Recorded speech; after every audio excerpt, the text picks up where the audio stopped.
राज्याच्या बऱ्याच ठिकाणी पावसानं आपली दमदार हजेरी लावलेली आहे। काही ठिकाणी तर अक्षरशः नदी नाले ओढे तुडुंब भरून वाहत आहेत, तर काही जिल्ह्यांना रेड अलर्ट देखील जारी करण्यात आलेला आहे। अशातच सोशल मीडियावरती एक व्हिडिओ व्हायरल होतोय। एसटी वाहन चालकाची स्टंटबाजी ही प्रवाशांच्या जीवावरती उठलेली आहे। बातमी पूर्ण पाहूयात त्याआधी तुम्ही HPN मराठी न्यूज चॅनल पहिल्यांदाच पाहत असाल आणि अजूनही HPN मराठी न्यूज चॅनलला सबस्क्राइब केलं नसेल तर नक्की सबस्क्राइब करा आणि बेल आयकॉनवर क्लिक करून नोटिफिकेशन्स मिळवा, जेणेकरून आमचे अपडेट्स लवकरात लवकर तुमच्यापर्यंत पोहोचतील।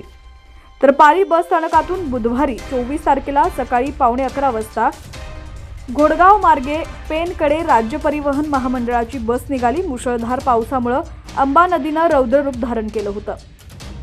भेरो गावाजवळील पुलावरून पाणी जात होतं। अशा धक्कादायक परिस्थितीत एसटी चालकानं स्वतःचा व प्रवाशांचा जीव धोक्यात घालून वाहत्या पाण्यातून बस नेली।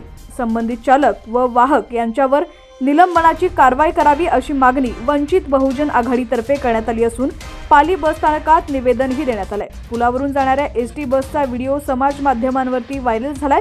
व्हिडिओ पाहणारे तसंच यावेळी उपस्थित प्रत्यक्षदर्शनी नागरिकांनी याबाबत संताप व्यक्त केलाय। चालक व वाहक यांच्या बेदरकार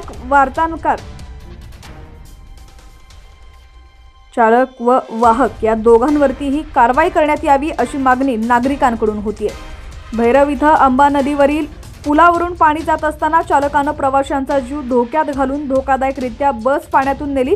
संबंधित चालक व वाहक यांच्यावर निलंबनाची कारवाई करण्यात यावी, अन्यथा वंचित बहुजन आघाडीतर्फे तीव्र आंदोलन केलं जाईल असं देखील अमित गायकवाड, युवक अध्यक्ष वंचित बहुजन आघाडी रायगड यांनी म्हटलेलं आहे।